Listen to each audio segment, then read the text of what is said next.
ሰላም ጤና ይስጥልን ውድ የረመጥ ሚዲያ ቤተሰቦች እንደምን አላችሁ? ይህ ረመጥ ሚዲያ ነው። የተለያዩ መረጃዎችን ይዘንላችሁ ቀርበናል። እስከ ዝግጅታችን ፍጻሜ ድረስ ቆይታችሁን ከኛ ጋር እንድታደርጉ በአክብሮት ጋበዝ። አሁን ወደ መረጃው እናልፋለን። የኤርትራ ወታደራዊና ሲቪል አመራሮች በኢትዮጵያ ትግራይ ክልል መግባታቸው ተነገረም። እሁድ ዕለት ሐምሌ 26 ቀን 2018 ዓ.ም ወደ ትግራይ ክልል ገቡ የተባሉት እነዚህ አመራሮች በስፍራው የህወሓት ማዕከላዊ ኮሚቴ አባል ፍስሐ ኃይላይ፣ የትግራይ ኃይል አመራሮች፣ የኤርትራ ወታደራዊ አመራሮች፣ የኤርትራ ሰንአፈ አካባቢ መንግስታዊ ሲቪል አመራሮች እንደነበሩ ታውቋል። የትግራይ ክልል መገናኛ ብዙሃን የህዝብ ለህዝብ ግንኙነት መድረክ ተካሄደ ሲል ዘግቧል። ከትግራይ የመጡት የሰንአፈ አስተዳዳሪ አቶ እድሪስ አሊ የኤርትራና ትግራይ ህዝቦች በታሪክ በባህልና በማንነት የተሳሰሩ ናቸው። አሁን በሁለቱ ህዝቦች መካከል የልማት እንጂ የጥይት ድምፅ ሊሰማ አይገባም ማለታቸው ተዘግቧል። የህወሓት ማዕከላዊ ኮሚቴ አባል ፍስሐ ኃይላይ የህዝቦቹ ታሪክ ባህልና ማንነት አንድ መሆኑ እንደተጠበቀ ሆኖ አብሮ በሰላም የመኖርና የመስራት ባህል አላቸው። የጋራ ጠላት ሲገጥማቸውም አብረው ታግለው የሚያሸንፉ መሆናቸውን የደርግን ስርዓት ለመጣል በአብሮነት ጉዞ ውስጥ ችግሮች አልነበሩም ማለት ባይቻልም የተደረገው ትግል አብነት ነው ማለታቸውም ተዘግቧል። ዋናው ነገር ሁለቱ ህዝቦች ችግሮቻቸውን አርመው እንዳይደገሙ ከልብ ከሰሩና በመጪው ዕድላቸው ላይ አብረው ከወሰኑ የተሻለ ሰላምና ልማት ማረጋገጥ ይችላሉ ማለታቸውም ተጠቅሷል። የጽምዶ እንቅስቃሴ አካል ነው በተባለው በዚህ ግንኙነት የኤርትራ ወታደራዊና ሲቪል አመራሮች ድንበር አልፈው ጉለምዳ ወረዳ ሲገቡ አቀባበል በተደረገላቸው ወቅት የትግራይና የኤርትራ ህዝቦች የሰላምና ልማት ጥምረት ወይም ጽምዶ የሚል መልእክት የያዘ ባነር ከፊት ታይቷል። አሁን ላይ ትግራይ ክልልን እያስተዳደሩ ያሉ የህወሓት አመራሮች ከፕሪቶሪያው የሰላም ስምምነት መፈራረም በኋላ ከፌዴራል መንግስት ጋር ያለውን ግንኙነት ከሻከረው የፕሬዝዳንት ኢሳያስ አፈወርቂ አስተዳደር ጋር ግንኙነት መጀመራቸው በተደጋጋሚ ሲነገር ቆይቷል። በተለይ የሰላም ስምምነቱ ተፈርሞ ብዙ ሳይቆይ ነበር ግንኙነቶች እንዳሉ ሲነገር የነበረው። ከቅርብ ጊዜ ወዲህ ደግሞ ግንኙነቱ ጽምዶ በሚል ይበልጥ ጠንክሯል።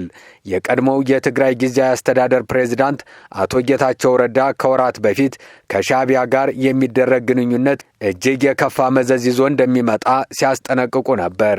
በፕሪቶሪያው የሰላም ስምምነት አኩርፎ ከኢትዮጵያ መንግስት ጋር የተጣላ ኃይል ጋር ተሰልፈህ የኢትዮጵያን መንግስት ማስወገድ የሚቻልበት እድል ካለ ብለህ መንቀዥቀዥ በጣም አደገኛ ነው ሲሉ ነበር ያስጠነቀቁት። ሌላኛው በትግራይ ጦርነት ወቅት የፊት ወታደራዊ አመራር የነበሩት ሌተናል ጀነራል ጻድቃን ገብረተንሳይ ከወራት በፊት የህወሓት አመራሮች የወንጀል ስራቸው የቀድሞውን ጦርነት የተገባበትን ውሳኔ ጨምሮ ለመሸፈን ከሻዕቢያ ወይም ከኢሳያስ መንግስት ጋር ሽርክና ጽምዶ በመፍጠር ጦርነት ለመቀስቀስ እየሰሩ ነው ብለው ነበር። የትግራይ ጄኖሳይድ ኮሚሽን ባወጣው ጥናት በትግራይ ጦርነት ወቅት 75 በመቶ ግፍና የወንጀል ስራዎችን የሰራው የኤርትራ ሰራዊት እንደሆነ በማመልከት ከኢሳያስ መንግስት ጋር በመተባበር ጽምዶ መፍጠር ጥፋት እንደሚያመጣ በማመን ህዝቡ የሚደግፈው ተግባር እንዳልሆነና አደገኛ መዘዝ ይዞ የሚመጣ እንደሆነ አስጠንቅቀው ነበር። ወታደራዊ ፍጥጫው ተባብሷል። ነዋሪዎች እየተሰደዱ ነው ተብሏል። በራያ አላማጣ ግንባር በኩል ወታደራዊ ፍጥጫና የጦርነት ዝግጅት ማየሉን ነዋሪዎች ገለጹ። በከተማዋ ወታደራዊ እንቅስቃሴ በመጨመሩ ምክንያት ነዋሪዎች የጦርነት ስጋትን በመሸሽ ወደ ቆቦ ከተማ እየተሰደዱ መሆኑ ተሰምቷል። በራያ አላማጣ በኩል ወታደራዊ ፍጥጫና የጦርነት ዝግጅት ማየሉን ነዋሪዎች ገለጹ። በዚህ ምክንያት በአካባቢው ቤት ለቤት ዝርፊያ ተባብሷል። የመጓጓዣና የባንክ አገልግሎት መስተጓጎል በመፈጠሩ ደንበኞች እስከ 10 በመቶ ተጨማሪ ለግለሰቦች ለመክፈል መገደዳቸው ተሰምቷል። በተጨማሪ በከተማዋ ወታደራዊ እንቅስቃሴ በመጨመሩ ምክንያት ነዋሪዎች የጦርነት ስጋትን በመሸሽ ወደ ቆቦ ከተማ እየተሰደዱ መሆኑ ተነግሯል። ከቀናት በፊት በምዕራብ ትግራይ በፌዴራል ኃይሎችና በህወሓት ታጣቂዎች መካከል የነበረው ግጭት ጋብ ሲል በራያ አላማጣ ግንባር በኩል ግን ወታደራዊ ዝግጅቱና ፍጥጫው ማየሉን ዲደብሊው ነዋሪዎች ነገረኝ ብሎ እንደዘገበው የህወሓት ሰራዊት ብዙ አርሚዎች በራያ ግንባር አሰማርተዋል። ለጦርነት ዝግጁ እንዲሆኑ መመሪያ ወርዶላቸዋል። ዝግጅት ያለው አሁን በጨርጨር በኩል አለ። ከዛ ቢሶበር ማለት ነው። በዛ ቡታ መርፌ አካባቢ ያለ በጃሮታ ጀምሮም ከዛ በዋጃ ቆቦ በጃሮታ ጀምሮ በዚህ በዳንያ ለኮም ሰሌን ውሃ ከዛ በላኛው በኩል ደግሞ በባይባዋ ቁሙጋ ላይ ያለውን ማለት ነው። እና ይሄ የዋጃ መስመር ተከትሎ ያለው የራሳቸውን አርሚ አዘጋጅተዋል ብለውኛል ነው ያለው። አሁን ባለው ወታደራዊ ዝግጅትና እንቅስቃሴ ጦርነቱ በማንኛውም ጊዜ ሊጀምር ይችላል የሚሉት የራያ ወረዳ ነዋሪ ጦርነቱ በተጀመረ ቁጥር ጉዳት የሚደርስበት የራያ ማህበረሰብ በእጅጉ ነጻነቱን ይሻል ብለዋል። ከጦርነቱ ዝግጅት ጋር ተያይዞ በአላማጣ ከተማ በምሽት ሰዎች በነጻነት የመንቀሳቀስ መብት የላቸውም። እንዲሁም በታጣቂዎች ቤት ለቤት የሚፈጸም ዝርፊያ ተጠናክሮ ቀጥሏል የሚሉት አስተያየት ሰጪው ዘራፊዎች ፊታቸውን በሽርጥና በጭንብል ስለሚሸፍኑ ማንነታቸውን ማወቅ አይቻልም ሲሉ ገልጸዋል። ከትግራይ ወደ መሃል ሀገር የሚጓዙ የህዝብ ማመላለሻ መኪኖች ስራቸውን አቁመዋል ያሉት አቶ ገብሩ ተስፋ ጊዜ ከአላማጣ በኋላ መጓዝ ለወጣቶች ፈተና ሆኗል ሲሉ ይናገራሉ። ያው አላማጣ ሁሉ ተጨናንቆ ነው ያለው።